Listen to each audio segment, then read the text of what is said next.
Yeah, she's gonna help come her back out. out. Okay, here we are. Okay, lively morning this morning. Welcome. We're here for our Marion County Board of Commissioners weekly board session. It is Wednesday, December 18th, 2024. We're here in the Senator Hearing Room at 555 Court Street. As always, we start with the Pledge of Allegiance, so if you'll please join us. I pledge allegiance to the flag of the United States of America and to the republic for which it stands, one nation, under God, indivisible, with liberty and justice for all. All right. We have a couple of things we need to do before we Day move. started? Huh? Oh my gosh, Yeah. I feel like I just ran a race. Well, we have this big, huge agenda. For those of you that are watching, you probably can't see it, but you can go online and look at it. But it's one of the longest we've had because this is our last board session before Christmas and New Year's. Of the calendar year, yeah. So, Commissioner, if you would move or make a motion to remove item 7 from the consent Would you like agenda. me to just the both in red? Yes, and All then right. we'll do them separate motions, though. I make a motion to remove item number 7 from the consent agenda under community services, a subrecipient agreement with Santiam Memorial Hospital for pre-construction costs associated with the building of the Santiam Resiliency Center. I'll second that motion.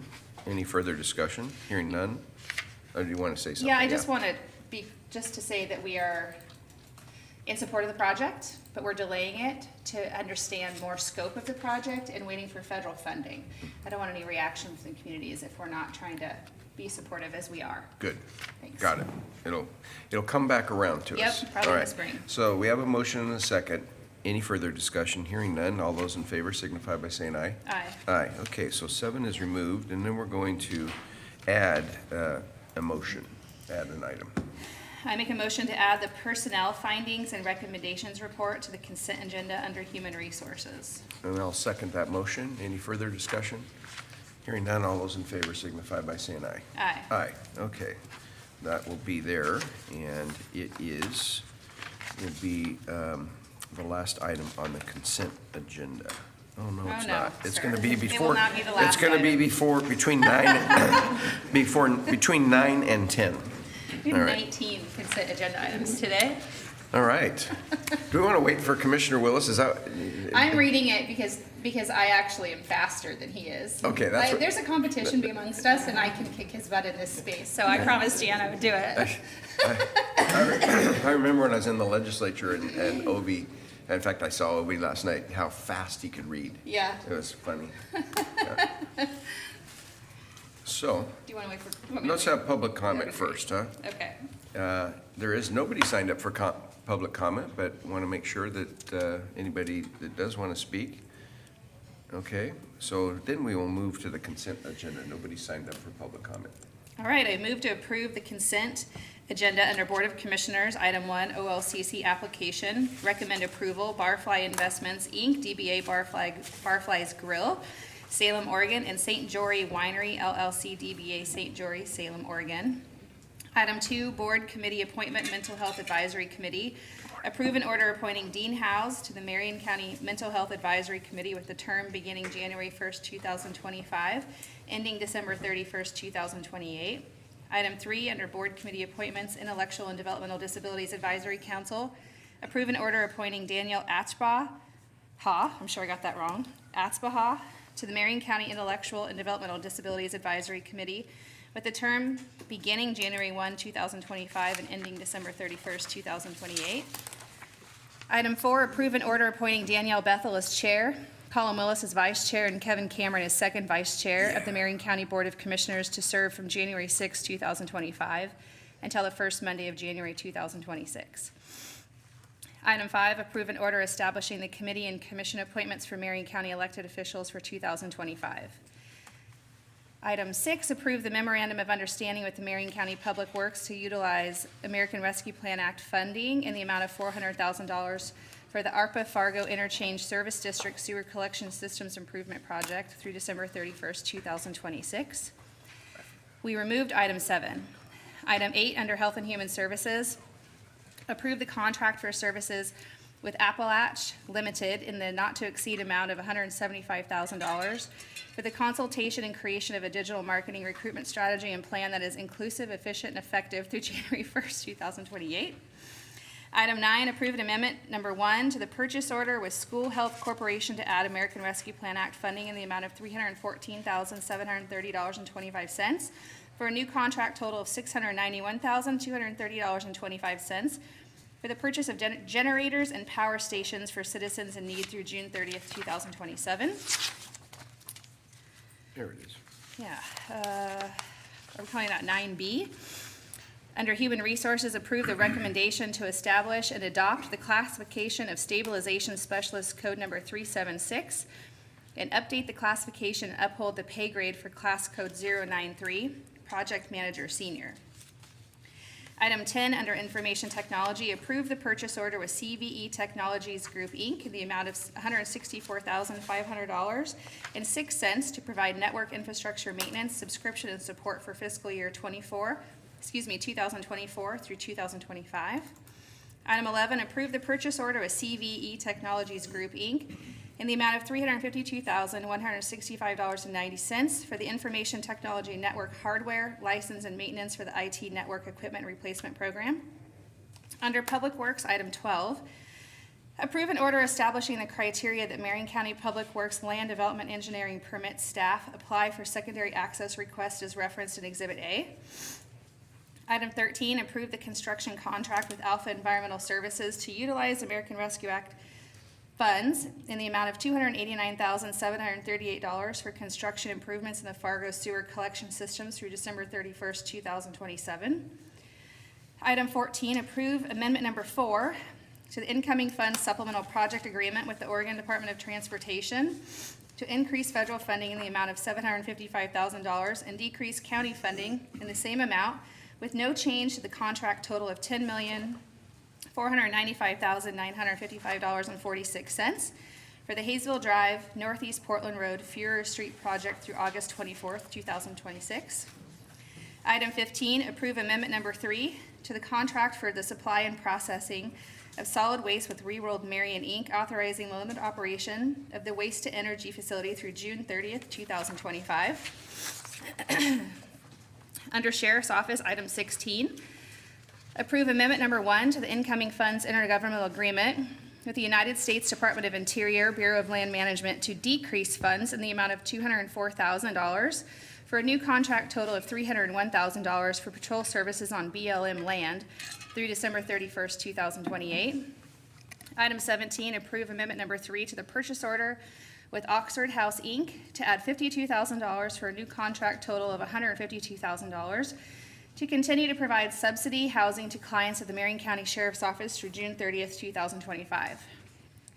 Item 18, Tax Office, approve an order for a property tax refund in the amount of $24,991.14 for OGSC 2 LLC tax account 589026. And finally, under Treasurer's Office, item 19, approve an order for the distribution of Oregon State Forestry timber revenues as referenced in Exhibit 8 in the amount of $287,440.26 per ORS Chapter 530. Oh, my God. I second the motion. As you should. Let me think about it. No, sir. Nice job, Commissioner. We have a motion and a second on the consent calendar. Any discussion? For the record, I have no idea what I just said. Yeah. Just kidding. For the record, we've reviewed all those items before. Yeah. Oh, my gosh. Yeah, so I just wanted to make a comment before we vote on this one action item, or one consent item, and that's the last one, under the Treasurer's Office, the Oregon State Forestry timber revenues. If you look at what that, it shows $287,000 on our sheet, but of that, the county school fund gets $64,000. We get $94,000 of that. And then it goes to other jurisdictions, the Chemeketa Community Colleges.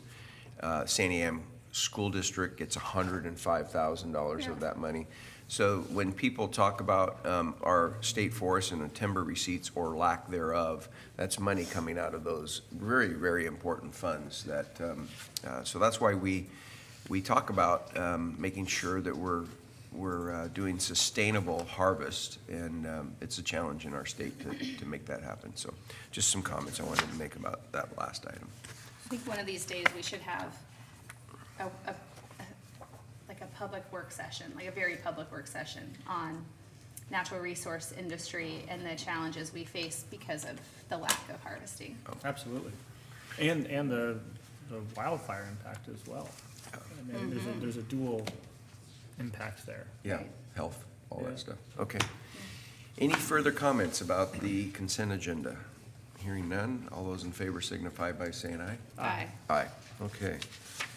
Wow, I want unanimous consent to return to public comment. We did have an email that came in, and for the record, we want to enter that email. If one of you want to just. No objection. I have no objections. Is it the one from Kathy Rogers? Yeah, yeah, Do you want me to read it? sure, just so that it's in the record. All right.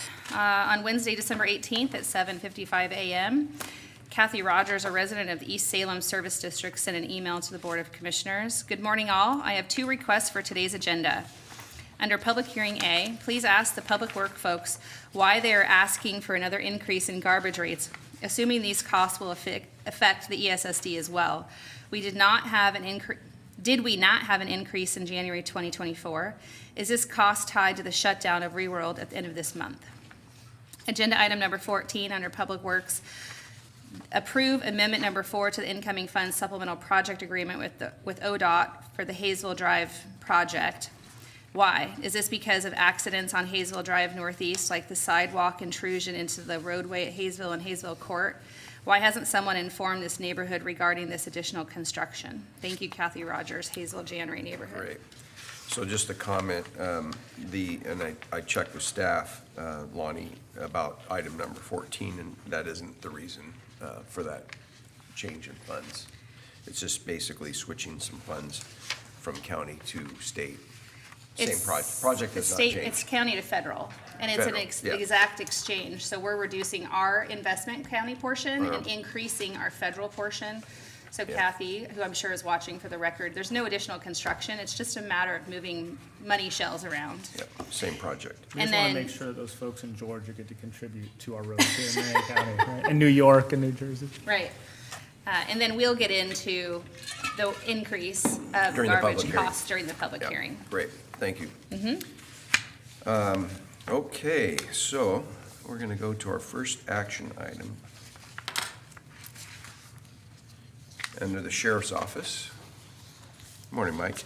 Consider approval of intergovernmental agreement with the Oregon Judicial Department in a not-to-exceed amount of $145,000 to provide compensation for participants in the restitution and treatment en route to expungement restore court working on adult cruise with the Marion County Sheriff's Office, retroactive to September 1st, 2024 through August 31st, 2025. Commander, welcome.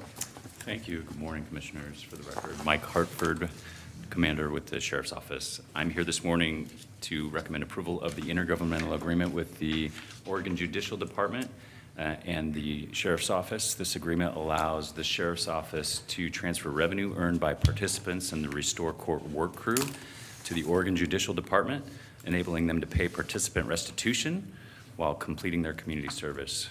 The Restore Court program is a collaborative effort between the District Attorney's Office, the Sheriff's Office, the Health Department, and the Oregon Judicial Department. Born out of House Bill 4002, following the reclassification of certain drug offenses in Oregon, this program is a creative solution designed to provide meaningful support and reparations to victims of crime. With that, I'm available for any questions you may have. You want to make any comments about Restore Court? And Yeah, where that's I'll come make from? a comment. I just, this is something that only Marion County is doing right now. So when the state rightly repealed Measure 110 and recriminalized drugs, there's some money available for lead programs, really, like diversion programs. I think they call them deflection, same difference. But we already had a lead program. And so we said, can we expand our lead program, and then what else can we do to really make sure that we do this right? That this, recriminalizing the drugs leads to accountability and leads to a safer community. And I I'm grateful to you, I'm grateful to the sheriff, to DA Clarkson for coming up with, I think, a really innovative idea. And one of the things that I know our community is super frustrated with, I'm frustrated with, is we have folks with substance abuse issues who commit low-level crimes in our community is the best way to say it, or property crimes. And I think what can be really frustrating is when the criminal justice system says, well, we only have so many resources, and so we can, take care of or work on these really serious person crimes, but we can't really do anything about these property crimes. And I think our community is less safe, people feel less safe. This goes to something I've said before, where I want to be able to feel confident I could drop my 11-year-old off in downtown Salem and come back 3 hours later and know that she's safe. I'm not recommending that right now. I don't think that's where we're at. But also, sort of how do we align that with trying to help people get treatment who have committed these crimes, especially because some of these crimes, many of them are driven by addiction. So if we can address the addiction, then the crimes can decrease. And so this idea of restitution is really, I think, a great idea, where sort of it's a option for folks facing charges to say, hey, you can work off some of the money you owe to people who you've harmed in our community as part of this criminal justice process. I think it's super innovative. I think it's what most constituents that I talk to want, the folks that have had their windows broken and their cars stolen, that sort of stuff. They just want to be made whole. And they want to see the people who committed these crimes due to their addiction, they want to see them get help, get treatment, And so that's what this Restore Court does, and this is a vital piece of making that whole system work. And like anything, it's way more complicated to do it, so that's why I appreciate you, Commander, for being the detail guy. It's easy for us to come up here and say, hey, make this all work, but you actually have to go kind of implement it, so thank you for doing that. Absolutely. It's very a creative approach, I think, unique to Marion County. We should be proud of the efforts that we're trying to do for this population, so thank you. Good? Yeah, I appreciate what Commissioner Willis said. I think what's important to me in this is that we're addressing all components of this situation. We're not just focusing on the individual with the substance use disorder or the crime that they've committed. We're also working with the victims. And in Oregon, historically, for a very long time, victims have been disenfranchised from the crimes committed against them, and I think that is just wrong. And this because our DA is very victim forward in her approach to justice. This is really one of the most creative things I've seen happen in Oregon in a long time. And it requires the individual who committed that crime to agree to this court. It's not somebody forcing them into it. They can choose several paths, and this is a path of choice. And I believe it's probably going to be one of the most successful paths that we have in our circuit court system, because it allows them to take personal responsibility while receiving treatment, while serving the community, while restoring the victim into a whole status if possible. It really is super creative. So I look forward to seeing it get off the ground. I know it's been several weeks in the making, and I know there's folks that are interested. I think there was a question yesterday to Lieutenant Jefferson, who came to see how many folks had entered into Restore Court. I had heard a number of 12 several weeks ago, but I don't know if that still stands. Do you know what the capacity is yet? I believe it's in the area of 8 to 10 currently. Okay. They, like you said, people have to opt in, and so they'll bring several candidates, and only some of them will opt in. I think we Sure. have about 10 folks That's currently great. in the program. Yeah. It's not zero. Mm-hmm. And it's going to take some time to develop and for people to watch it and see it unfold, and I respect that. Yeah. So- Yeah, this is one of those programs where, and I think Brian May has been using this with the DEQ analogy.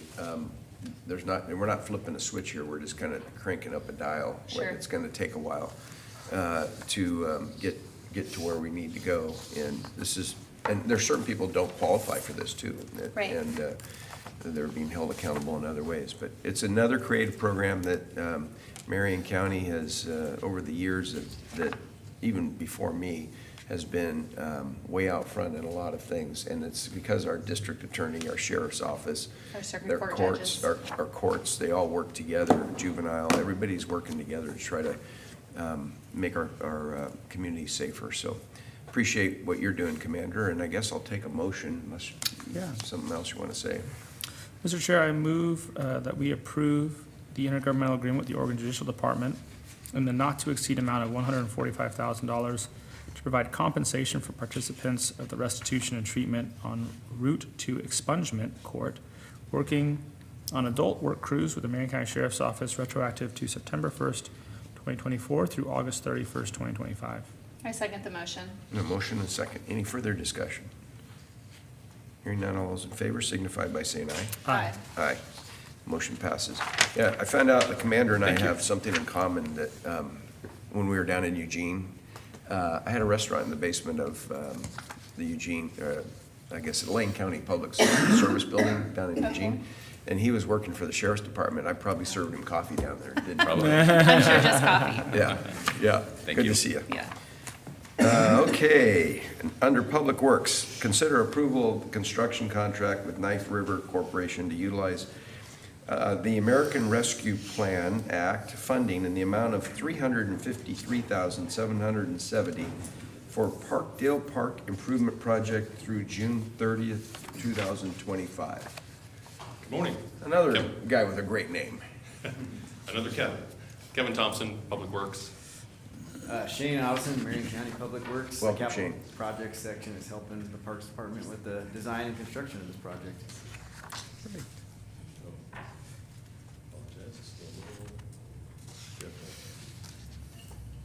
you go. I am here to recommend for approval of Parkdale Park Improvement Construction Contract, PW 634024. This project is located in Parkdale Park, and Parkdale Park is in the Jan Ray neighborhood. There's no soccer field, I know. Sorry, keep going. Just keep going. Don't mind Peanut Gallup. They're mad. Or he's whining that there's I'm no just soccer. poking him over here. The existing condition of the park has been utilized and maintained almost exclusively as an open space. There's no formal pathways, minimal parking. The only amenities that are out there currently and have been out there are a couple of picnic benches. During the design phase of this project, we reached out to the community in several ways. We had put on several open houses. We attended a number of community meetings, put together flyers and sent them to communities, the neighbors around the community, as well as developed an online survey for residents to provide feedback in the design process. And the final design of the park project is basically that we're going to be installing a playground that is suitable for ages 2 through 12. We are going to be expanding parking area, which includes an ADA acceptable parking spot with connectivity, ADA connectivity from that parking area, as well as from Hayesville Drive to not only the playground, but also to picnic areas. There will be expansion of the trail system throughout the park, and will be available for additional connectivity through other parts of the neighborhood. So have multiple entrances and accessibility, as well expanding the picnic areas for barbecues and things, installing several solar-powered security lights and informational signage and park signage and such. An invitation to bid went out. The lowest responsive bidder was Knife River. They came in at $353,770. The overall project is estimated around $710,000. Again, the Knife River component of this is the grading, the earthwork, the installation of amenities and things. This is what the contract is encompassing at this point, but the overall project is larger. The funding for the project comes from two separate funding areas. One is from Oregon Recreation Park Department's grant, and the second is from ARPA funding. And so the combination of those two funds comes to be about $720,000, which is over our estimated project cost. So there will be no no county funds that will be utilized for this project. The schedule for this project is hopefully scheduled to start in February of next year and should be completed by June. And with that, we're open for questions. I actually have a question. Yes. Thinking about Kathy Rogers' email this morning and the Yes. long amount of patience that the Hazel neighborhood has had to go through because of the Hazel Drive project. Is it anticipated that we're gonna have to shut down any of the lanes on Hazel Drive in order for this project to move forward? I will direct that to Shane. No, yeah, there's no lane closures on Hazel Drive or any of the other roads. Okay. The work should be occurring within the park area. Okay. And we also limited the contractor to, once they start construction, I think it was 10 weeks to finish the construction. Great. So they can't start it in February and go away for a month or two and then come back and, leave it a mess, so. That's great, thank yeah. you. I, just to be sensitive to the fact that they've all had to drive all the different directions to get to their homes in that space, I would understand that if there was a small need, but I'm super thrilled there's no need to shut down Hazel Drive at all. Absolutely. Yeah, Kevin, when's the second phase? the playground part. Yeah, when will you anticipate the park is completed?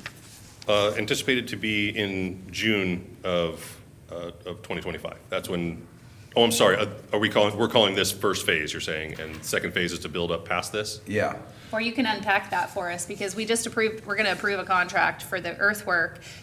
You talked about all the things that are gonna come, but you didn't necessarily state when, like how that was gonna lay out. So is it anticipated that by June of 2025, it'll be playground ready? Yes, everything here will be, if we're considering this as to be phase one of the project, at this point, there is no formalized plan to build the project past this. There is some conceptual ideas and ideas of maybe there'll be more to come at a later date when But funding and then I'm resources become confused, because we're approving 353,000 of ARPA funds. Correct. But the project was 700 and some odd thousand. So- Correct, yes, and so apologize for making this not as clear as it should be. So the 353,000 will include, again, earthworks, installing the playground, installing the trails, installing the things. What's not showing on here is costs that we've already incurred, which are design cost, engineering costs, And we've permitting already, costs. have we already approved those? Yes. We've already, okay. We've had ARPA funds in the amount of, I think it's 364,000 and change for a couple of years towards this project, and a lot of that went towards public outreach, towards design costs. So that's where the funding's been coming from. And let me also clarify for the OPRD grant that we have recently received, the requirement for that grant is a 50% match. So the ARPA funding is going to be match. utilized for that 50% match. So we're coming in at $720,000 of funding. The project is going to encompass the majority of that. Okay, and so it will be complete in June of this year. Correct, yes. This project, as it sits right now, as it is designed, is scheduled to be completed in June. I apologize for making that unclear. No, that's okay. Yeah. The playground, we saw it, the community chose, like you took to the community several visual options of playgrounds. You brought them to us, showed us the one they chose. Has that been purchased in that other 300,000? Yes, it has been purchased, and that's something that's not identified on here. And again, we went this route so that we can have the purchasing power that we can get through the county to save the project and the taxpayers funding money. So we saved probably $20,000 to $25,000 in purchasing it that way. So that's why we didn't ask the contractor to purchase it, which would have been a markup on that. Okay, great, You ready? yeah. I move to approve the construction contract with Knife River Corporation to utilize American Rescue Plan Act funding in the amount of $353,770 for the Parkdale Park Improvement Project through June 30th, 2025. I second the motion. Need a motion and a second, any further discussion? You're gonna organize our ribbon cutting, right, in June? Heck, yes. Great. With all the enthusiasm. Absolutely. Okay. Great, thank you so much. Thanks. Okay, oh, wait, we didn't vote yet. Don't you want us to vote? No, you Yes, can please, leave. if you don't wouldn't have to. You can leave. All those in favor signify by saying aye. Aye. Aye, okay. Thanks, gentlemen. Thank you so much. All right.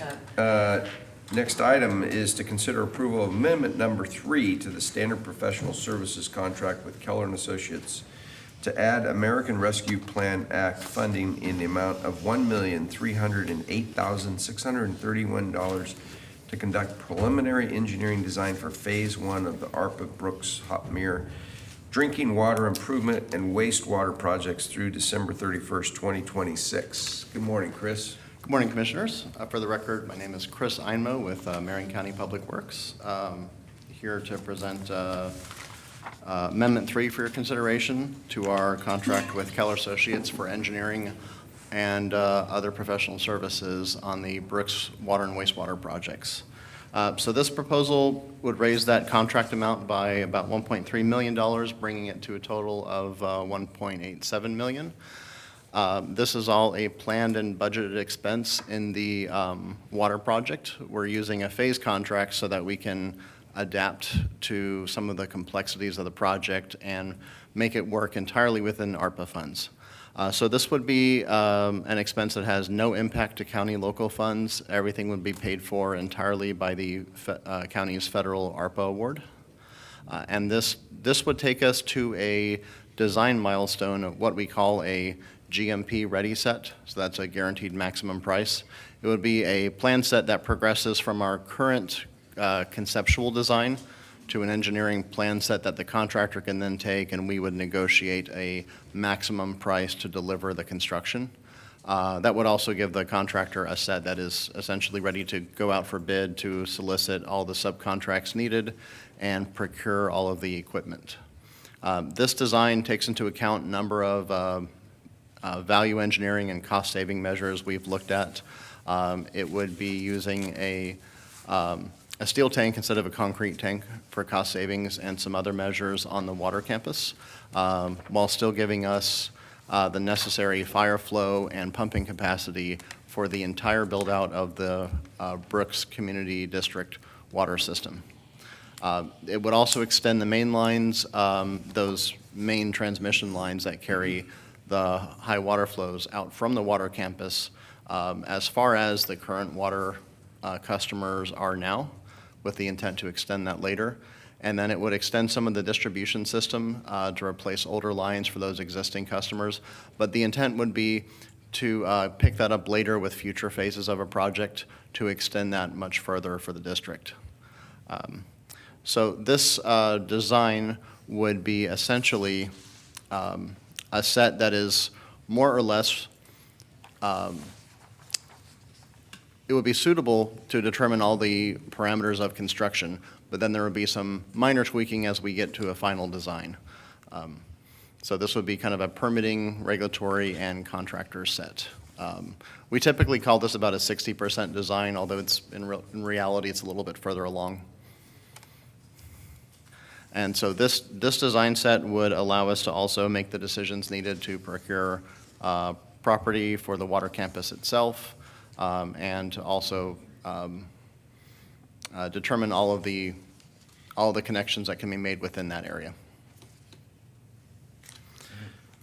So the project is still on the ARPA timelines to be fully completed and expended by December of 2026. With this contract, we estimate that this set would be ready in about 9 months.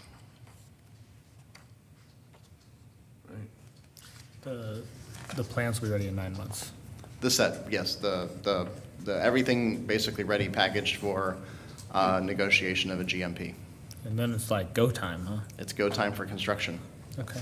Yeah, 'cause then This we would have- also allow us A year, to basically. release early procurement items that can have a longer lead. Okay. So some of those pieces can be over a year in procurement, so we would actually start ordering as soon as a partial set's ready. Okay. Yeah, this is one of those projects, thanks, Chris, for your presentation. I know we've been working on this for a long, long time.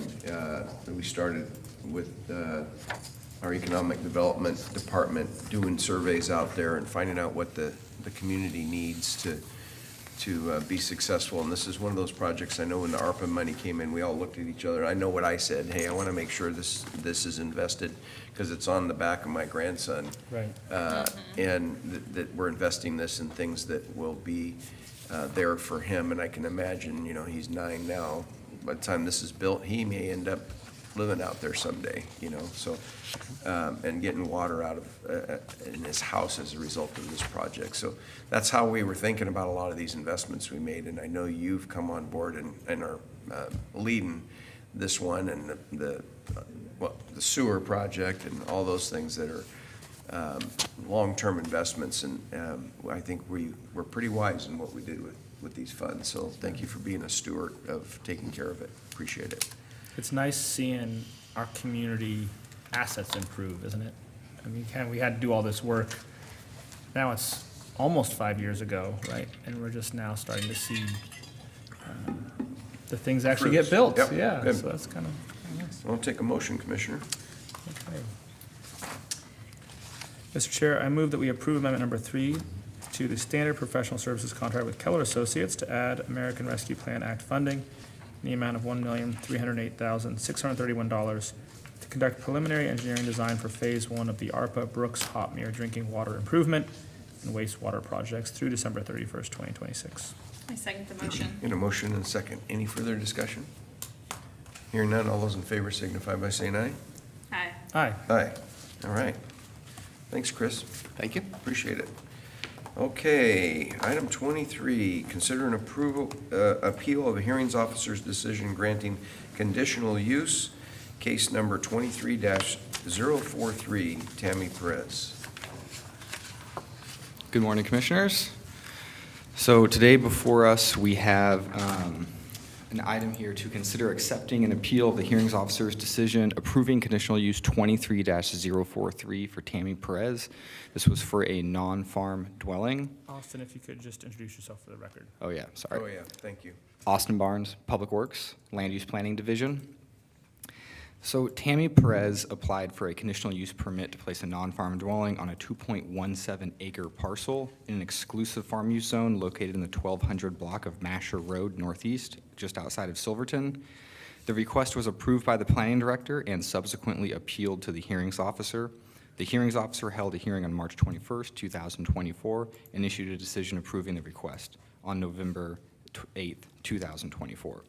The hearings officer approval was subsequently appealed to the Board of Commissioners. In review of the appeal, there does not appear to be a new argument, new evidence, nor is the board being asked to make a policy decision. Additionally, we are past the time period the county has to make a decision, and there is no time to schedule and hold a public hearing. Staff recommends that the board decline to accept the appeal and uphold the hearings officer's decision, and I will stand for any questions you have. What, so many? Are you surprised? No. Great. What happened here? Like, the hearing with the hearings officer was in March. Today is December. What was the appeal for? Why didn't it come to us sooner? Like, what happened? So the biggest thing was that, as you can see on these dates, there's a long period of time between when the appeal hearing happened, when the hearings officer decision was released. So the time between March and November essentially became dead time and was used in the timeline that we have. We have 180 days initially to make a decision, and you can get an extra 180 days through extensions, and we have used all those extensions, so we're at the 360 days, basically a full year. So the time it took for staff to make the decision, initially staff tried to work this out. They knew that there was going to be opposition from the neighbors, so staff tried to condition the application such that if the house was going to be placed, it wouldn't affect farmlands around it. And then in the hearing with the hearings officer, neighbors testified that even with the placement of the house, they were going to have to move or change how they did some of their farm operations. Namely, the big point was that a neighbor across the street with a farming operation says that the way that they spray their crops would have to change based on the placement of this house.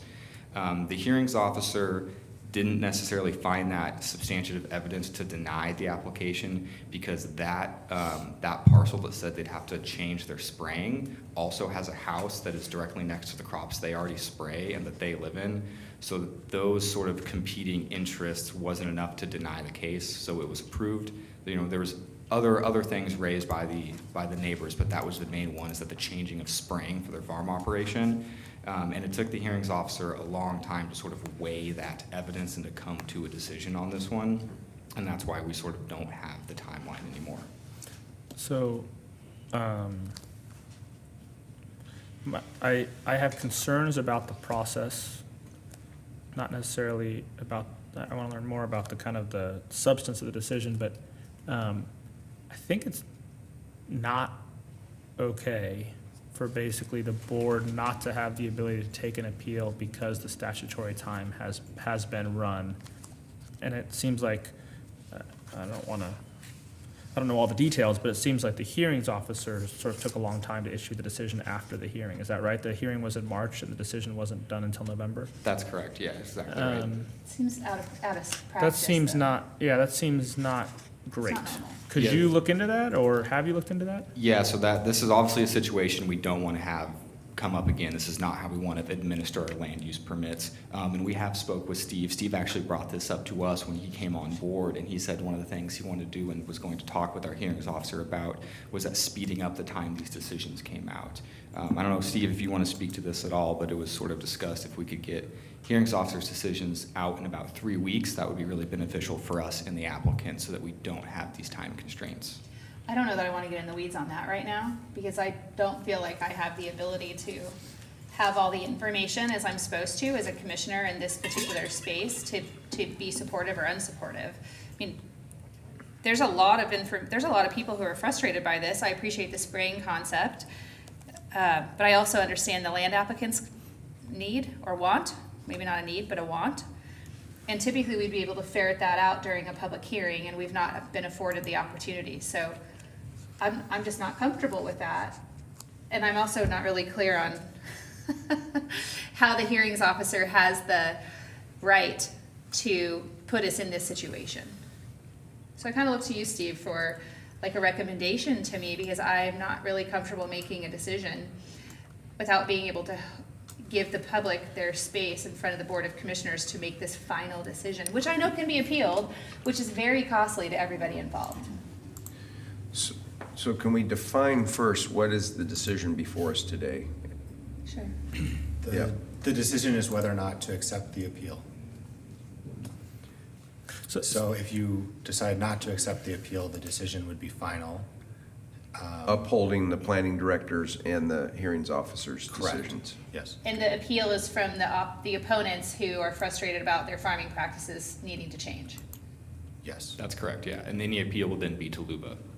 I think, but the reality and my frustration in this is because we've run out of time, the appellants will win on a technicality, right? If we accept this appeal and we make a decision, whatever decision we make will violate the statutory time the county has to make a decision, right? Yes and no. They would have to actually take us to the Court of Appeals to force that decision. So barring them actually taking us to court for missing the timeline, we could still proceed with this. And ordinarily I wouldn't say this on the record, but you basically did. It's a fact, which is like, there's no dispute about that, right? If we hold a hearing and we make a decision, we will have violated the statutory period for us to make that decision. So if I'm upset with the decision the board makes, I win. I go to a Court of Appeals and like, there's no interpretation. Right. It's a black fact. and white, it's a fact. So I think that's the part that is concerning to me is it feels like we don't, and this is what I don't know is, because we haven't had the opportunity to consider this, whether I agree with the hearings officer's decision, whether I agree that she weighed the facts correctly, and if I do, I think this is the real concern, if I think she got it right, and we hold a public hearing, if the board thinks she got it right, we hold a public hearing and we come to that conclusion, then basically that decision will be overturned because of the timeline issue, right? And I think that's the concern that I have, is it doesn't actually give the board discretion to actually come to a decision. The only, I suppose, option the board has is if we take the appeal and we rule against the hearings officer, then, well, but even then, if you're the person who's the applicant, you're also gonna say you violated the timeline, right? So like, effectively, was asking Steve for the board has recommendations. no ability to make a decision here at all. So I think that's super concerning to me. Mm-hmm. Yeah, it's not the position we want to be in. I would say in in our experience here, we haven't had, in situations like these, we haven't had an applicant take us to court to force our decision in a situation like this, and I don't believe the applicants would. We have a good working relationship with them. But that being said, it's still a big decision for you all to weigh, you know, the two sides of this. Well, I'm not clear, and I wrote this down. What's the process if we accept the appeal? We would, I'm sorry. no, you're totally fine. I was looking at Steve, but if you can answer the question, that's fine. We would essentially schedule an appeal hearing. We'd have to do 10 days notice to everyone who attended the hearings officer's hearing, and we'd be able to set up an appeal hearing with you all. Then we'd have a hearing and then issue a decision based on that hearing. So if we accept the recommendation to receive the appeal, then we get to have a public hearing and we can make a decision of whatever findings we come up with in that public hearing. And that doesn't violate the statute? It does. That's my concern. Wait, please, Steve. Because they're recommending that we do that, so I'm a little confused as to how So staff is recommending that you decline the appeal, which. that we deny the appeal? Right. Yes. That's what staff's recommendation is. And if you, if you decline the appeal, there's no procedural issues. If you accept the appeal, then there would be potential procedural issues depending on what the various parties choose to assert or not assert, and what we might be able to discuss with them on trying to find some sort of accommodation. And one more thing, so if we deny the appeal, Steve, what is their options after that? Anyone dissatisfied with that could appeal to LUBA. Yeah. So there's still another process they could go through. Yes. And the hearings officer and the planning director both recommended the conditional use. So the appeal is to stop that Right, recommendation. I understand. I did read that our planning director recommended approval. Correct.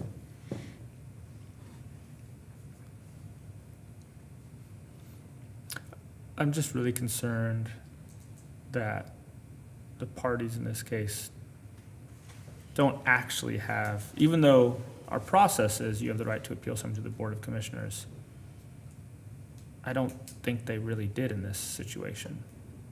At least they saw that right. Yes, we could still accept this appeal, but it would be in such a defective way that whoever doesn't like the board's decision has a technical way to invalidate that decision. And so we're left with a situation where the final word from the county is not the board's word, which I don't like that, because that's not our process, and it feels like that got shortcutted here. But I also don't want to harm the parties in this process, so through sort of a technical violation. I think I want this decision to be made on the merits, not on a technicality. And I think that's where I'm very frustrated. I think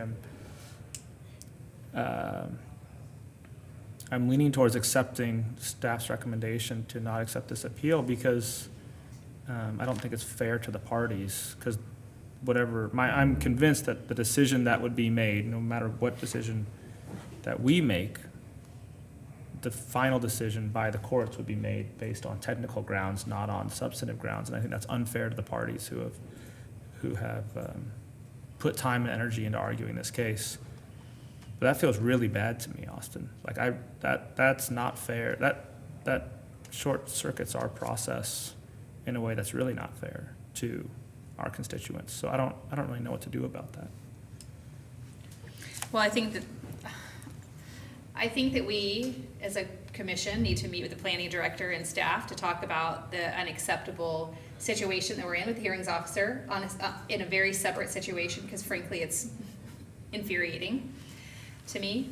And that's not what we're here to decide, and we need to go down that path. Yeah, that's another subject for, right. I think we have enough information in this packet to feel comfortable with the work that the staff did and move towards the decision that was made by the hearings officer to uphold the conditional use application. But I do believe— I would agree with that. I believe that we need to take future steps to rectify this never happen again, and to either modify a contract or find a new contract for somebody who can accommodate the expectations of the Board of Commissioners and the process that this county expects for access to the Board of Commissioners with any land use case. I mean, the other day I was reading through all this, and we know many of the parties involved here, and we understand that farming is a difficult practice in Oregon anymore, and the costs escalate on all areas of agriculture, and it's only going to continue to increase. I also recognize that we have a need for housing, and that we need to be creative and flexible and also protective of EFU land, and the experts in our office have said that this isn't compliant with the code, and that matters to me. Austin, couldn't we, since we're bringing this up, can you just characterize this application for us? I read the hearings officer decision, but I was a little bit confused because I don't normally think of conditional use and non-farm dwelling as the same process. So what exactly is this process that the applicant went through, and kind of what is it? Yeah, definitely. So the non-farm dwelling process, it's spelled out in state code, and it is codified into our code. And basically, the simplest way to dumb it down is to say that we have a piece of land that's not really suitable for farming. The soils aren't good there. It's of a irregular size, irregular shape, other topographical features on it that make it so it's not conducive to commercial farm use. You're not really going to be able to turn a profit or be able to grow enough crop with that parcel or in conjunction with other parcels to make it a commercial farm parcel or a viable farm parcel, as the state says. Okay. So when you do a non-farm dwelling, there's an analysis that comes with it. It's called a 2,000 acre analysis. So it's required that the applicants, from a map that we generate with our GIS team, it's a map that basically puts the subject parcel in the center and draws a circle of 2,000 acres around that map. The applicant then has to go and identify all the major types of farming within those 2,000 acres, all the homes in those 2,000 acres, how were those homes approved, what years were those homes approved, and then if those homes are attached to a farming operation, what is that farming operation? And then what the analysis says is, okay, once you've identified all the houses and the land use patterns and the farm patterns in this 2,000 acres, if you place this house on the subject property, will it negatively affect the farming operations or that 2,000 acres around it? So the analysis basically is saying that, okay, if we add another house to this area, will it detrimentally impact farm operations or raise the cost of farming practices or change the way people farm in that area? And that's the analysis. What are the factors that are used to do that analysis?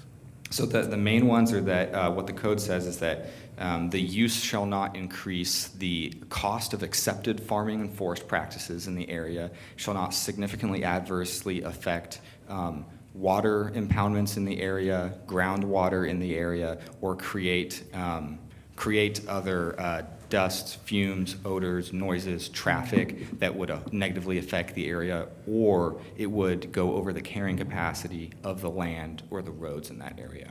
Okay. And that's a conditional use process? Correct. Because normally the way it works is with a conditional use permit, if you violate the conditions of your permit, we can rescind it. In this case, we're allowing someone to build a dwelling. So how does that, what are the conditions that the applicant agrees to in that scenario? The conditions are, they're slightly different from a normal conditional use, like you're saying. Normally it's like if you do a home occupation or a commercial in conjunction, you have all these operating conditions you have to adhere to. For the home, it's more so that if you pass the test, you've sort of passed those conditions, and the conditions are generally that you maintain a special setback away from those other farm practices. So normally the special setback is 200 feet. In this case, the parcel is too small to accommodate a 200-foot setback, so the planner at the time sort of drew a triangle that boxed the house into, I believe it's a 50 or 100-foot setback. Okay. So there's special setbacks in there. There can be screening requirements placed in there. Okay. Is that where, the screening requirements, I'm sorry to interrupt, is that the farm forest declaratory statement that's listed in here? Those are two separate things. The declaratory statement you're talking about is basically saying when they place that house there, they've got to sign that declaratory statement saying, I'm aware I'm in an area of farm operations and I may be impacted by them, and I've got to deal with that and know that there's going to be dust, odors, fumes, tractors, things going at all hours of the night potentially. What is, define what a screen is then. So screening could be maybe placing trees, bushes, hedges, fences to try to block you from that farm Sure. operation. Okay. Okay, that's helpful, thank you. And so the planning director looked at that and said yes, that the applicant met that condition. Correct. And then the hearings officer said yes, the applicant met that condition. Correct. And if I may provide one other piece of context to this case, the same application was applied for, I forget the exact year, I want to say it's around 99, late 1990s. It was approved by the planning director, approved by the hearings officer, and was appealed to the Board of Commissioners and subsequently denied by the Board of Commissioners. And the finding that they used to deny it was saying that, well, this piece of land, it's 2.17 acres, it could be farmed in conjunction with all the land around it. There is other farmlands around it. So if you put those 2.17 acres into another piece of land, it could comprise a farm operation. The thing is, we haven't seen since that decision, it has not been put into farm operation, it's remained as bare land, it's just Okay. dirt. And so that's evidence that it's not actually a farmable piece, is that sort Correct, of? Okay. yes. So that was used in this decision today, basically saying, well, we have 20 years of evidence that this was not put into a farming operation and not absorbed into the larger area. Okay, okay. Commissioners, I think I'm comfortable accepting the recommendation to uphold the hearing officer's decision to decline the appeal. Because of what I said earlier, I think unfortunately we're in a situation where we're gonna unfairly infringe on the rights of the parties if we accept the appeal after the statutory timeline, and that's frustrating to me. But also, I think if this decision is appealed, my sense is that it will be decided on the merits by LUBA, because of the analysis that'd be the heart of the case, so. Correct. I think I'm comfortable accepting staff's recommendation on this. I actually really appreciate the amount of detail that is in the attached exhibit. I think it's actually more than I've ever gotten. Yeah. So, thanks to whoever did that. You're welcome. Okay, I move to approve an appeal of the hearings. Is that what I'm doing? No. I'm approving the hearings officer decision granting conditional use, case number 23-043, Tammy Perez. This was really worded not well. I second the motion to uphold the hearings officer decision and decline to accept the appeal. Thank you. Okay, thanks for clarification. We have a motion and a second. Any further discussion? The only thing I just want on the record is that the first part of the calendar year, I want to have a very thoughtful discussion with the planning department and our legal counsel on this never happening again. And I'd like for you to bring us a procedure to review. Definitely can do that. Thank you. Yeah, you're welcome. Awesome, thank you. All those in favor signify by saying aye. Aye. Aye, all right. Go build a house. Good luck. Okay? What's the timeline for the notice of appeal to LUBA? I believe it's 21 days. Okay. Yes. Okay, one step more. All right, so we are, let me keep track here, that was 23. 24, consider approval of a resolution initiating consideration of amending the Marion County Comprehensive Plan by adopting 237-acre amendment to the City of Woodburn growth boundary for commercial and industrial land and considering scheduling a public hearing for January 29th, 2025. I know about this one. Fun one. So again, Commissioners, Austin Barnes, Marion County Public Works, Land Use Planning Division. So the second item I have for you today is to consider approval of a resolution initiating amendments to the Marion County Comprehensive Plan, to consider concurring with an amendment to the City of Woodburn urban growth boundary, and to schedule a public hearing on January 29th at 9:30 a.m. This is a large expansion for the City of Woodburn. It's all for employment land, and it coincides with a analysis they did a couple years ago. It's an economic analysis, basically to show what their deficit of employment land was. So this is going to be zoned industrial once it's annexed into the City of Woodburn. So today we are just looking to schedule the hearing on January 29th at 9:30 a.m. And I'll stand for any questions you have. Any questions for Austin at this time? No, I think they'll all come out in January. Nope. Yeah, all right. I'll take a motion. Okay, Mr. Chair, I move that we approve a resolution initiating consideration of amending the Marion County Comprehensive Plan by adopting a 237-acre amendment to the City of Woodburn urban growth boundary for commercial and industrial land, and consider scheduling a public hearing for January 29th, 2025. I second the motion. A motion and a second. Any further discussion? Hearing none, all those in favor signify by saying aye. Aye. Okay. Thanks, Austin. Thank you, guys. All right. Happy holidays. Have a Merry Christmas. I won't see you. You as well. It is Thank you. 10 o'clock. You okay if we just go right into public hearings and need a Please. break? Okay. So I'm going to open a public hearing to consider recommended changes to the municipal solid waste collection and disposal rates within the unincorporated areas of Marion County. Brian May, good morning. Good morning, Commissioners. For the record, Brian May, Marion County Public Works Environmental Services Division Manager. As mentioned, we're here to discuss the annual cost of service analysis that's provided by our franchised garbage and recycling haulers in Marion County and review the proposed rate adjustments. So I'll give you a little bit of just a background on the whole COSA process. This is a kind of lengthy thing we go through on an annual basis.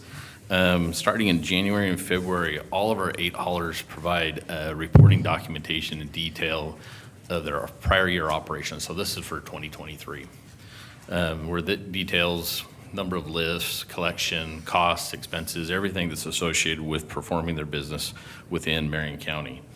This is all compiled, given to the Haulers Association, to their chief financial officer, who then takes a number of months, kind of March through May, to make sure these are accurate statements, that kind of do some statistical analysis to quantify this information, consolidate it into a report, and then provide some projections for finishing up of the year 2024, and then also 2025, because that's basically the rate year we're looking at. Making adjustments would be January 1 of 2025. This information is then in turn provided to our Marion County's third-party independent review person, which is Bell and Associates, with Chris Bell is here. Also, just let you know if we need any additional detailed questions, we have him here to back me up. So Chris goes through a complete independent review and verification of the reporting, the projections, and then the collaboration in a sense on looking at what rate adjustments work and what makes sense for Marion County. This information is then in turn presented to the Board of Commissioners in hopefully September. This year, I appreciate that we had a lengthy process. We had multiple work sessions and multiple discussions, and I want to thank the commissioners directly for the time and effort we put into this. I know rate adjustments are not something we take lightly, and I think it's worth that time and effort to do that. So again, thank you for taking that time. That basically brings us to here today for the public hearing to look at these rate adjustments. The next slide, this is a tough one. This is a very large rate request, and I'm starting out with medical waste. And typically this is one of the last things that's on our list, and we really don't spend a lot of time on it. But this year has significant impact to us. With ReWorld closing here December 31 and no longer to accept medical waste within Marion County, we are no longer able to provide that reduced cost that we've been afforded for decades to provide that service. So as part of that, we've asked our haulers, they've gone out and solicited 3 different kind of proposals on how do we deal with the disposal of medical waste now that we do not have an incinerator in Marion County to process this waste. They've done some great due diligence and have come back with BioClean as that least cost provider. The other better benefit we have is they're going to be potentially here in Marion County to do this and do this process. So for a short-term standpoint, this material is going to be shipped to a landfill not in Oregon. It'll go out to Idaho to meet the regulations and requirements, but the hope is that they will do some ozone treatment and be able to actually take care of that within at least the state of Oregon. Not necessarily within Marion County, but it'll be handled and processed here. So we're looking forward to that for our future at this point. But that being said, this is significantly higher. When we talk about our medical waste rates, we're at that $225 per ton.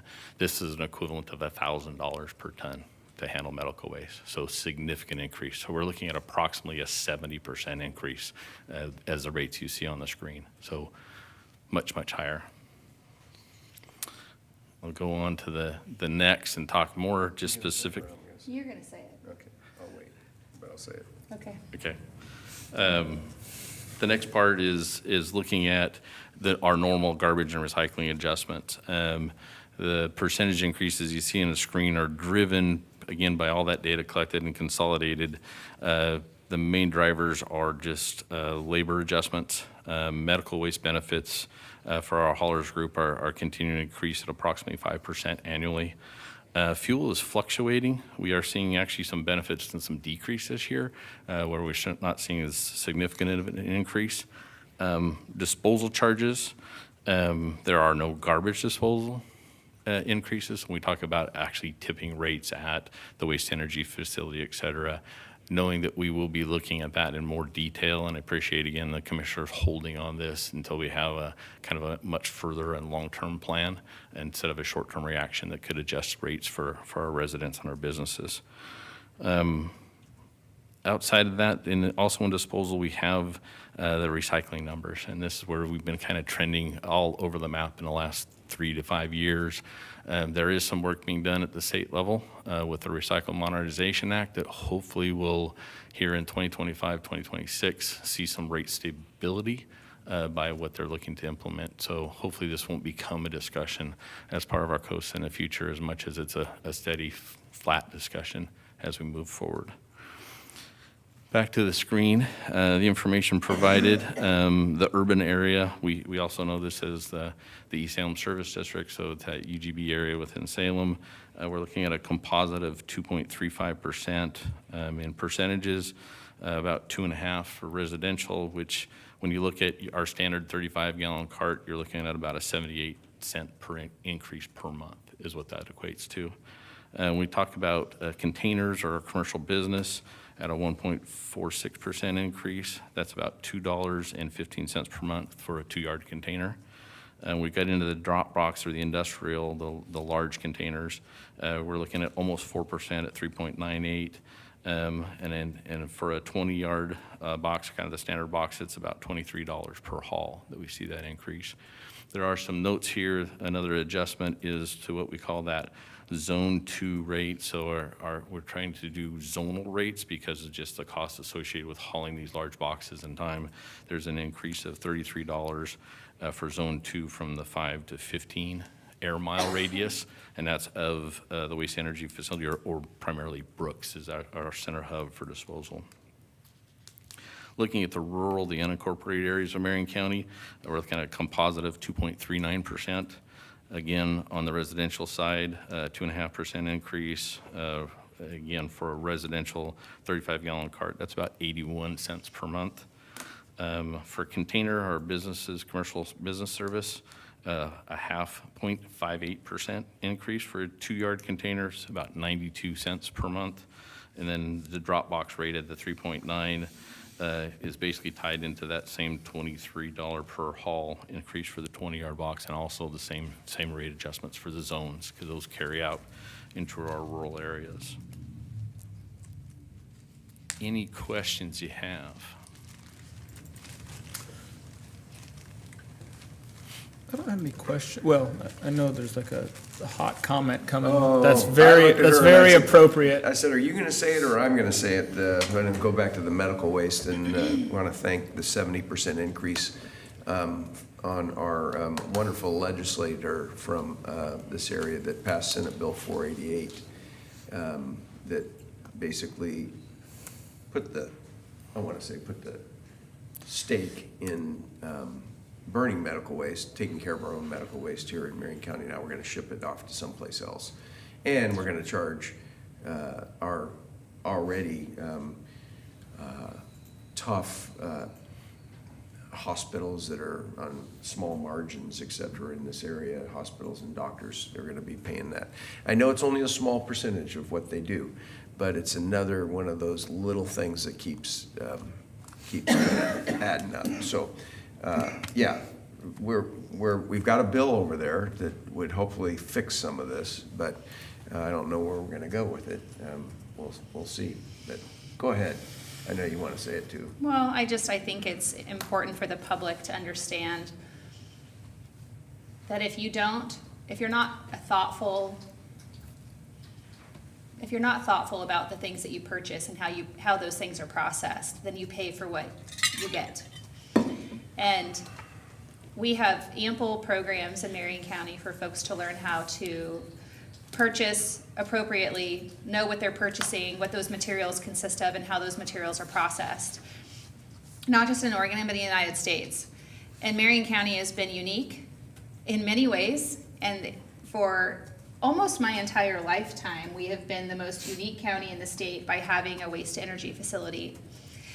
And there's a lot of unfortunate opinions that are not based on fact in our community that has driven Senator Patterson, I'm not afraid to say her name, her name is on the bill, to produce the legislation that she produced that did put the final stake in the ground for Cavanta, now ReWorld, to be a business that can no longer operate in Oregon in a facility that has not just kept the costs low for our residents, but has prevented waste from going to a landfill.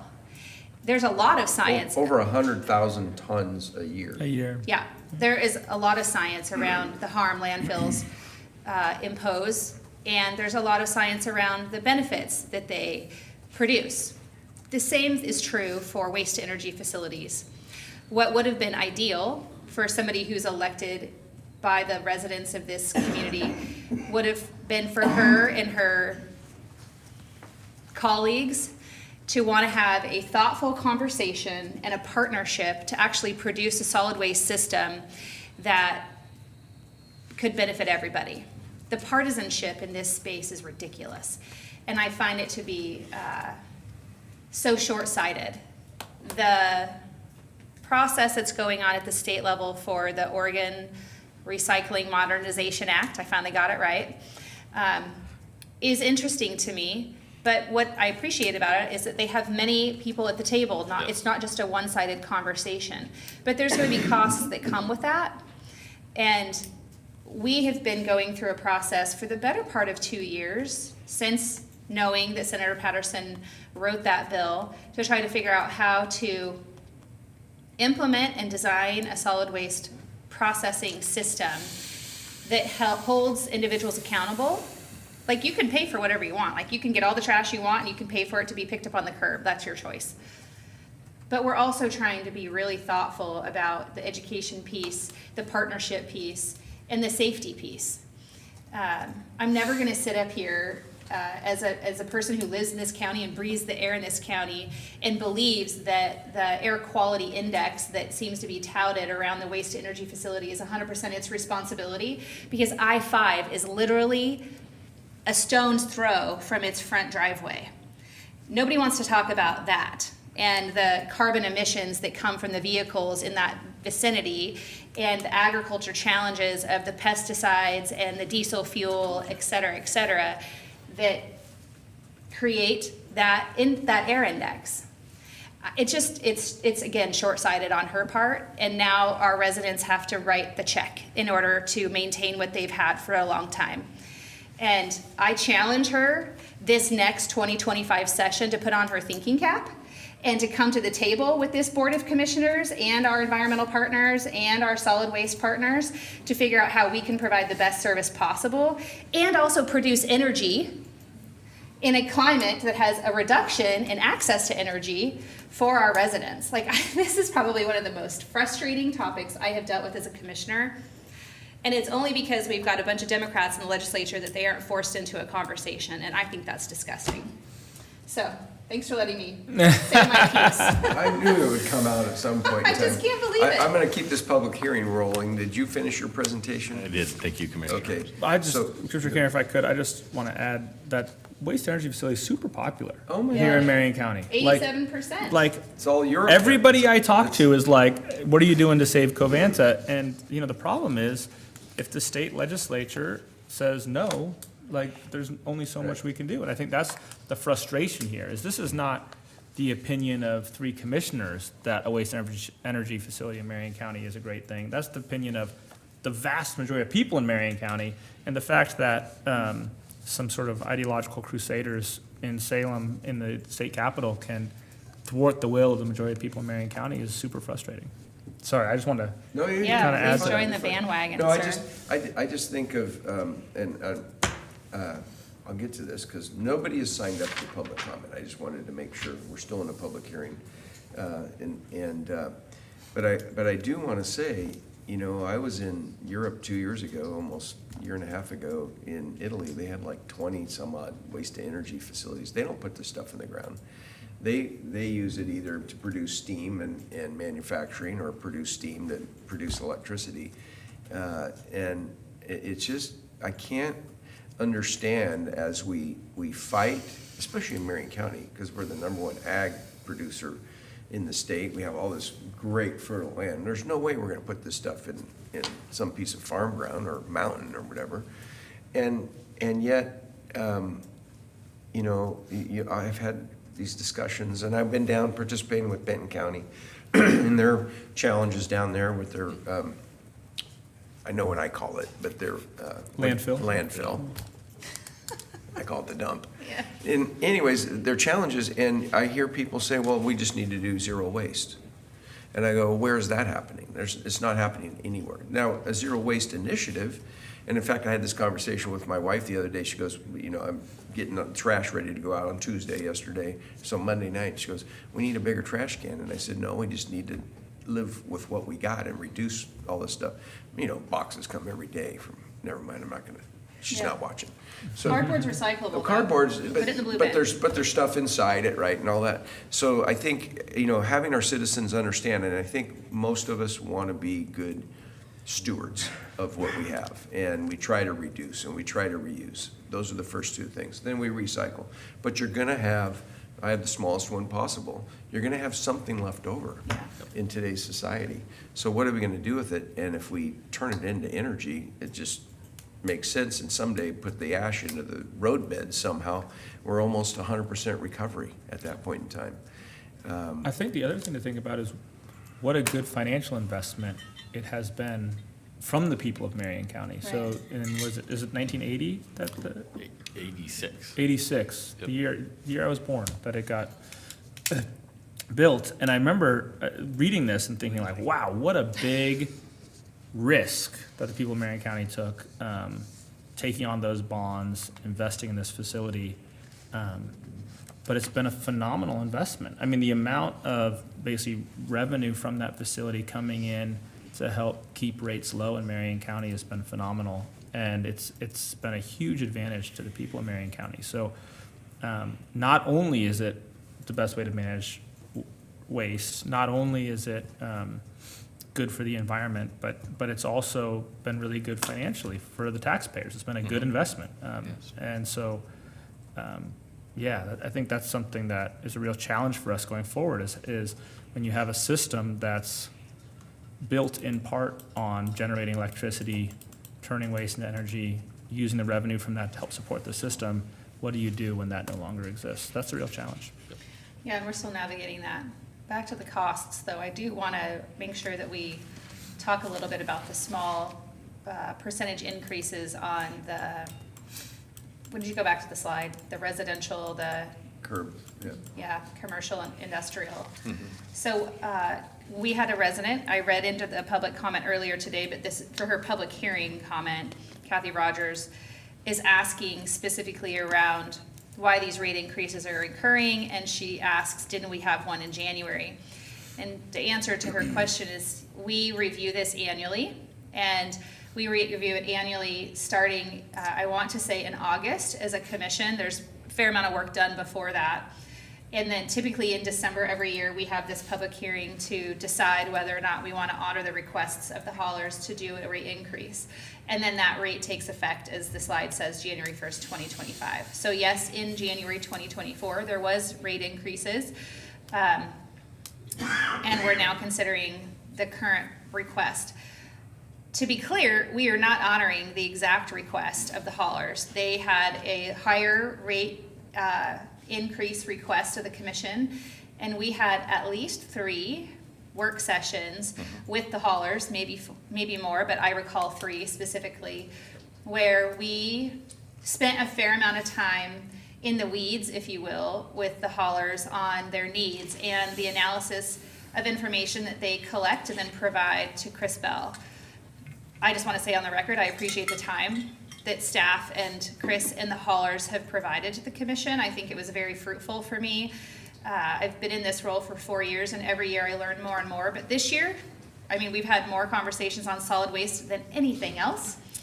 And while I'm still far from an expert, I am comfortable with pursuing what staff's recommendation to the Board of Commissioners is on the increase, because I understand the climate of solid waste in Oregon, and I understand that in order for us to have healthy businesses, we have to be able to help them sustain their operations. And ultimately, the climate is getting more and more difficult in Oregon for solid waste processors to interact with. There's costs, not just on the fuel, which I appreciated you commented isn't as extreme this year as it has been in the past, but they have truck issues that they have to comply with for state law. And there's processing requirements and how they lay that processing out. There's really a lot of components that one could probably imagine exists, but we got a kind of a front row seat to the understanding of that. And Commissioner Willis, I just want to say that we had the last meeting we had a pretty frank conversation around tying rate increases to the national rate of inflation. And I thought that was a very informed conversation, and I appreciated that you led that. Yeah. There's a balance, right? I mean, I think that we get a real value when the haulers come and pick up our trash every week. This morning, my hauler came and picked up my garbage, and I think all of us are in this environment where we have water bills, we have electricity bills, we have internet bills, right? And I'm seeing those go up and up and up over the last 4 or 5 years. I think because we take this role responsibly, we sort of say like, okay, if tomorrow the folks picking up our garbage weren't able to do it anymore, that would be a real harm to me, to my neighbors. That's a real value that we get. And our environment. And also, we have to be able to afford it. So I think we're very sensitive to what can people actually afford in this environment, and how do we make sure that, to the extent that the rates have to go up, they go up in a way that are affordable for people. So I think that was really kind of the crux of those conversations. I would welcome anybody's inquiry. I know that people pay attention to these after the fact. I'm far from an expert, but I'm happy to go through the process with anybody that lives in Marion County that has to pay these costs. I think we're a unique system in Marion County, and we're accountable to the voters and the ratepayers. And there's a lot to unpack here. In fact, I'll probably divert them to you, Brian May, as the expert in this space, but always happy to have the conversation. And I think it's just important for me to say that this, I said it, I think in 2021, I went back and looked at the various hearings that we've had over my 4 years here. And every year I've said, this has to be true. Like, I have to feel very comfortable with it. And we're not just raising rates to raise rates. And I'm actually more comfortable this year than I have in any of the past years since I've been on the commission with this decision, because of what I believe the accountability is that we have as a board through our franchise agreements and the way that we process our systems. Good. I'm ready to close the public hearing. I'm not surprised by that. All right. So I'm going to close the public hearing, and we'll move on to the action item under this public hearing. Is consider approval, an order to approve an adjustment to the solid waste collection rates within Marion County, unincorporated area of Marion County, as referred to in Exhibit A. So moved. I'll second the motion. We have a motion and a second. Any further discussion on that action? I would just like to say that we're the only jurisdiction in Marion County who has rate-setting authority that goes through the process that we go through, that's as detailed as it is. And I would encourage other jurisdictions to lean in and learn how we do that process. I watched a social media thread in the community of Silverton a few months ago where residents were going bonkers because of the rate increase that the city council out there had set. I don't have any background and as to why they made that decision, but I do know that that jurisdiction and all the others around us do not go through this transparent of a process through the COSA process to get to this decision. And it's available to them. And the information that we collect is available to them. And I think it'd be interesting for ratepayers in those jurisdictions to understand the differences, to be clear on how those decisions are set.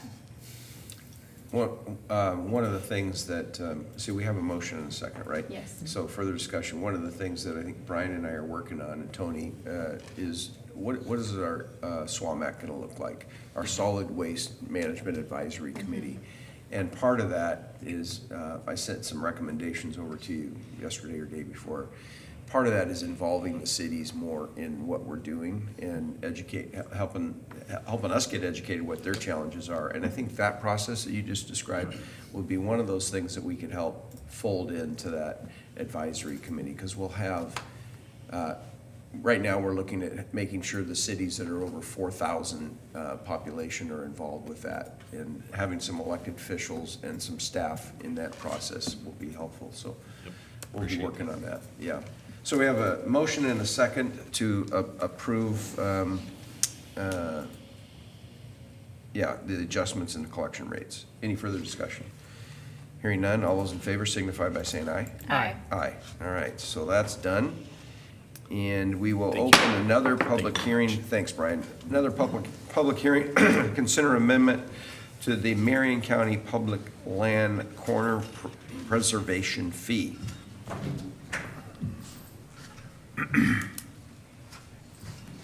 Morning, Commissioners.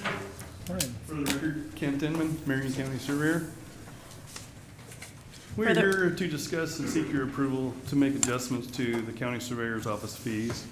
One, to change the revenue received for the Government Corner Preservation Fund, which requires the public hearing this morning.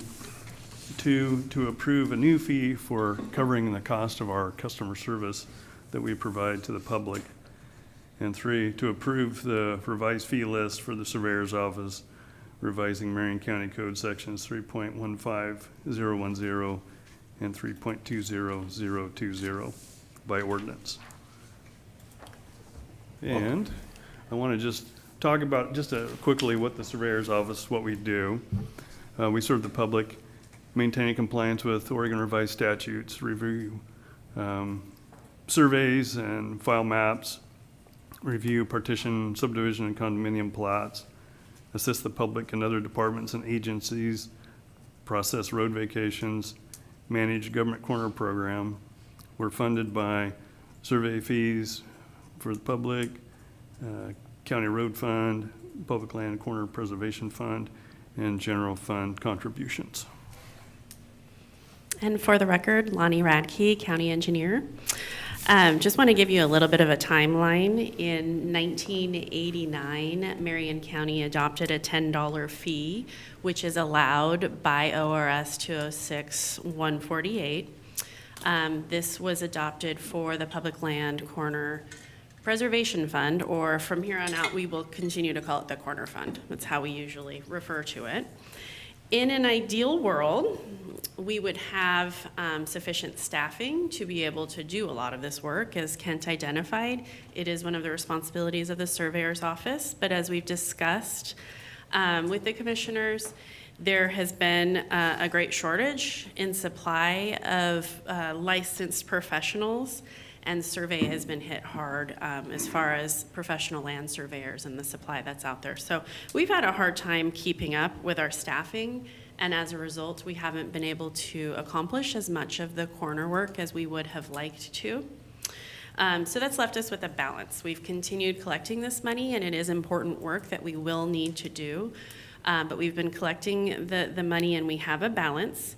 Now, as we've also discussed, ORS restricts the usage of this fund to be specifically only on the government corner work. So it can't be used for anything else. And the current balance that we have would allow us to do a lot of the work that needs to be done. In 2012, so aside from the corner fund, we also collect survey fees, as Kent mentioned, and those haven't been updated since 2012. And in the last several years, the surveyor's office, the budget has been seeing a deficit each year. And that's been less related to the corner fund itself, but just the fact that the survey fees haven't been updated. And after further analysis, we've actually seen that we are spending a lot on the customer service that's required by ORS to provide, and we don't have a way to charge for that. So we have this deficit in one area. We have a balance in another area, but again, that balance for the corner fund is really restricted for corner usage. And so Public Works staff has presented to the commissioners. We've met, I think there have been at least 3 work sessions and management updates where we've discussed this and different options that we've identified. And there was definitely concern about increasing fees while we have a corner fund balance. Again, restricted, but we have that balance. And so we were given direction by yourselves to change the fee structure to reduce the impact to the public. So we are here today to propose changes to provide this budgetary fix at minimal costs. And we would do so by establishing a new customer service fee and reducing how much we take into the corner fund from here on out for the time being. So looking at the numbers, we currently charge the $10 per recorded deed. 50 cents goes to the clerk's office and $9.50 goes to the corner fund. We would propose to create this new surveyor fee, which is actually a customer service fee. And the clerk's office would continue the 50 cents per recorded deed. And the intake to the corner fund, the restricted corner fund, would go to $1.50 for the time being, with $8.50 per deed going to the customer service. Again, this is no net change to the public. Right. Then, in addition, we've talked about changing some of our survey fees, but not very many of them. And we have talked about changing this, as this shows, the city partition and property line adjustments to $425, city subdivision condominium and cemetery plats to $850. And then our hourly rates, a lot of our fees are based on actual cost models. We were using an old rate at $75 that was not sufficient, and so we've discussed increasing that to $90. We've been given direction from you to increase these as such. Yep.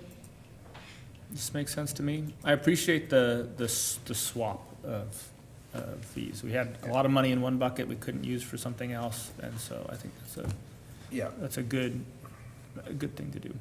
So this public hearing is, and I want to be clear that we are creating a new fee, but we're not, and it'd be like putting this on the ballot, making sure people understand, we're not raising anybody's fees that they're paying. We're just creating a new fee so we can swap where some of that money's going to. In this particular, for this one. Yes, Yeah. right, right. Yeah, this is like when people ask me about sales taxes. I always say, yeah, I'll vote for a sales tax if you eliminate my income tax. Right, swap it. But so the swapping thing, I think, makes sense to me. Is important, so. Can I just ask a Sure. clarifying question? And so the way that your slide is broken down, it actually totals $10.50. What, is the surveyor It's fee giving yeah. $8? Thank you.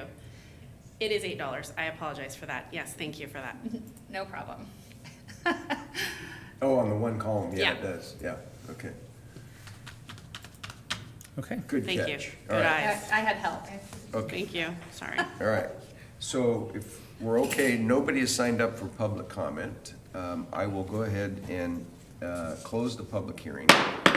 And we have 2 action items, number 26. So Commissioner Willis, would you like to make that motion? I would, okay. Mr. Chair, I move that we approve an order establishing the Marion County Surveyor fee. I second the motion. Get a motion and a second to establish the fee. All those in favor signify by saying aye. Aye. Aye, okay.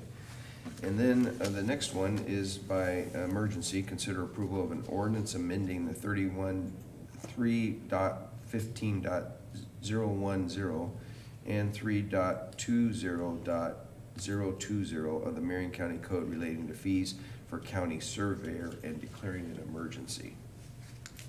You want me to make that motion? Yeah, go ahead. Okay, so Mr. Chair, I move that we approve an ordinance amending sections 3.15.010 and 3.20.020 of the Marion County Code related to fees for the county surveyor and declaring an emergency. And the chair would read the, And I move that the chair reads the ordinance by title only once. I second the motion. all right, we have a motion and a second for me to read the title by only once. An ordinance amending sections 3.15.010 and 3.20.020 of the Marion County Code related to fees for the county surveyor and declaring an emergency. Then Mr. Chair, I move that we approve that ordinance. I second the motion. All right, we have a motion and a second to approve that ordinance. Can I actually say something for discussion? Yes. Because a minute ago, you mentioned that there was actually no cost to the public, and that's somewhat true in the first motion. In this motion, that's not entirely true, because there will be an increase in cost, as stated on the slide. That's right. And the reason that we can justify that is because when staff came to the commission in our work session, and management update, whichever it was, we went through the details of the work that goes into reviewing the subdivisions and creating the plats, et cetera, and the level of detail, the time that it's taking staff to go through that to make sure there's accuracy in place before construction can begin. And there's just an excessive amount of time invested in that. And also, the city partitions property line adjustments. There is a relationship component that is necessary between the county and those cities in order to accommodate the outcome of the developers or whomever is doing that work. And we're taking on a higher cost in that city-county partnership, and I personally want to right-size that to make sure that we are able to afford the quality licensed staff that we have in this space, so that way we can produce good quality housing units in subdivisions in our community. Yeah, thanks for that clarification. What I meant was we're creating a new fee, which is not changing what people are seeing there, but there are fees that are going up here. Right. Correct. Thank you. Ken, appreciate the work you do. See, we have a motion and a second, right? All those in favor signify by saying aye. Aye. Aye. Appreciate the work you do. The other day, I did service awards, and I met one of your field guys. I'm trying to think of his name. Craig? Was it Craig? Yeah. And he was telling me they were doing corner work up in the little North Fork. Not only did, that fire destroy homes, but it destroyed a lot of corners. And to go back and do that. And he said it took them 2 days to chop bushes and to get to where they needed to go. It took them 2 days to set one corner. Yeah, the berry briars have really grown. Yeah. And the guys are having to chop in and Yeah. to maintain. Luckily, we didn't lose a lot of corners. Some of the accessories, the bearing trees were damaged. They're hard to find. Fence posts that were next to the corner have melted, and all the flagging's gone. But we're able to find the monument, establish some new accessories. And after the fires, we went through just really quick, just trying to find evidence of the corners for the recovery project, so that all the bearing trees didn't get logged off, right? Then it'd be really hard. And we wanted to put flagging by the corners and stuff, just to alert people that there were things there. We still have a lot of work to do to finalize those corners, but it's been a good effort. I told him I wanted to do a ride-along one of these days. That'd be great. Yeah, it'd be fun. I just don't want to have to chop too many berry bushes. Yeah, we'll pick a good spot. Bring my Good gloves. spot. All right. I think that completes our action today. Yes, it does. Lonnie, thank you for your work on this, and Kent, thank you. Thank you very Merry much. Christmas to you both. Merry Christmas to everybody. This is our last board session of the year, unless we have some emergency reason we have to get. Don't say that. No, Don't no, say no, the no, E I word. didn't Come mean- on, come No, on. I didn't mean, hey, wait.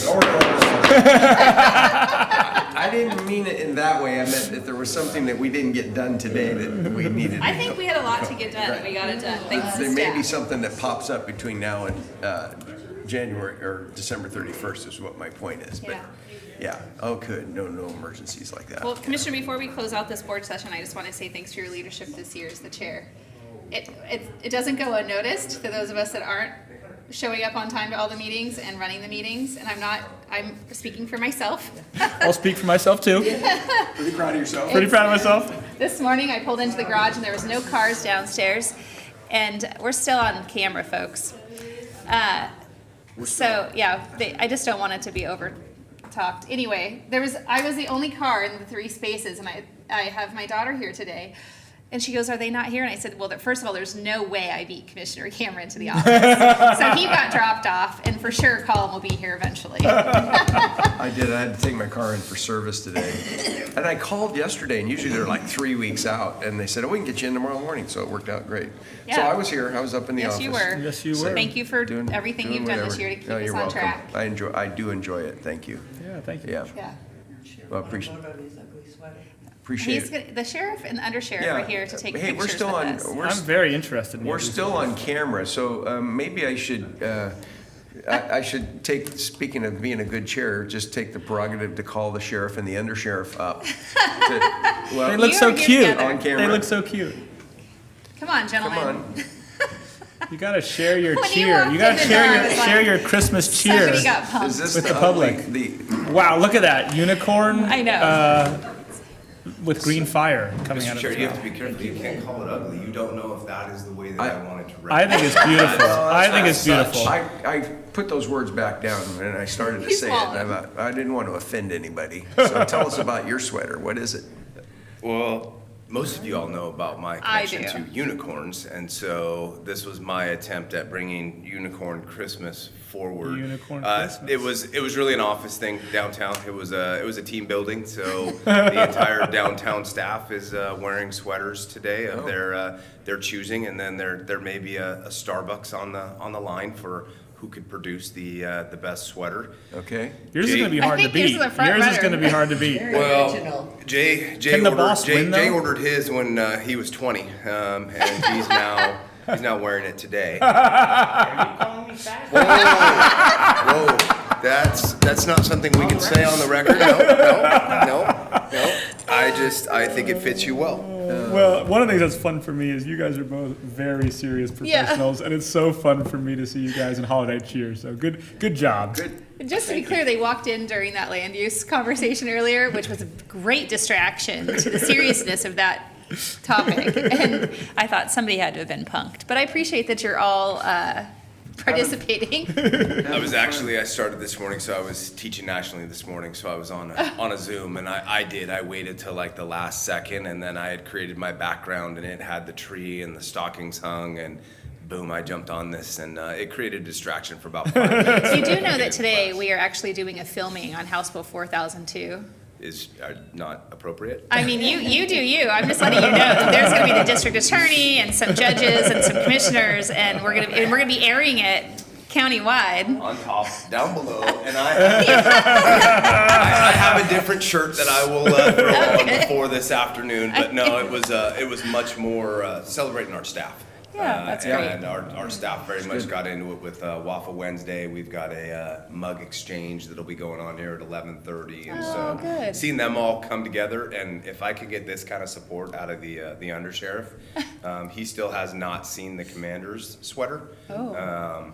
I Commander think- Landers? Yeah, the undersheriff is going to be really excited when he sees. Is it a picture of sweater. Jay's face? I'm not going to give it away. I'm just saying. You've that already there's- Yes, there's something waiting for Jay when he gets back. But no, it's Well, don't it's fun. keep us all in suspense. We need to see an image at some point. I bet it'll end up on social media. I will send it. I will make sure you see it.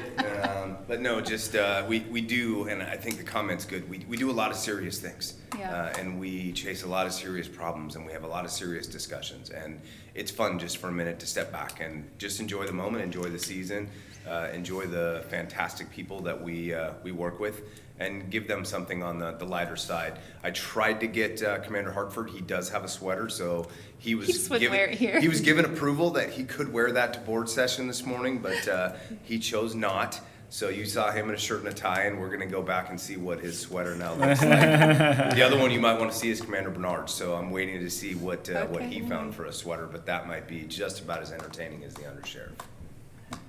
I love it. Wow. I'd have to order one on Amazon or something, because I don't have one. That's what I did. Yeah. Well, I appreciate the human component that you are bringing to the very serious work that you do. In fact, I just want to acknowledge while you're both here that your social media has been busy of the work that your patrol units have been doing and removing a fair amount of drugs and guns from the streets in this year specifically, but in the last 2 weeks, they've been very busy, including this morning, taking an individual off the streets in a neighborhood. Who knows what he might have been lurking to do, and I'm glad that he didn't get to do it. So please pass on our appreciation to patrol for the dangerous work that they're performing and keeping our community safe. I know it's only going to escalate, and that's unfortunate, but it's necessary. So. I appreciate that acknowledgement. Marion County is a county of first, and we like to be first in a lot of things. I think we may have created another first on Saturday night. So I challenged the tactical guys, the SWAT team, with decorating the armor. And so we did bring a fully decorated armor to the Kaiser Parade. I definitely think you're probably the first sheriff to wear a sweater with a unicorn breathing green fire. Okay, so this is a first. That's definitely a first. I haven't done the research, but I think on this one I can be fairly confident you're the first. Well, and to continue then on my first, so we had the piece of armor fully decorated, moving through the parade when there was unfortunately a tactical initiation. And so the question was asked of me, what do we do now? Well, we go respond and take care of the call. Merry Christmas! I did send the armor to that call fully decorated, and they did their job as such. So I believe that's probably going to be a first. I would think so. Was there a picture? I hope there was a picture. There may be some pictures. There's definitely that pictures exist, of yes. the decorated SWAT truck. Whether it's on scene or not is different. But maybe at the end when the dust settled, somebody grabbed it. I may have some photos to document that, but it's more just what we do. And so we were there for the community. We were there to celebrate that Kaiser Parade, which had a fantastic turnout. And at the same time, we have a job to do, and that job never stops. And so I'm impressed with the professionalism of that crew, of basically just switching gears from community engagement to going and solving a problem, and safely resolving a situation, which is what we want to be able to do. And so they accomplished that. They just looked very good while they did it. Well, thank you. I want, before we close the board session, it's appropriate that you're here because, and I appreciate your compliment, thank you. But I want to say thanks to Steve and to Commissioner Willis, yourself, Jan, and this lady on our left, Brenda, who has always got us looking better than we really are. I mean, Brenda, thank you so much for all you do to keep us organized and doing really well.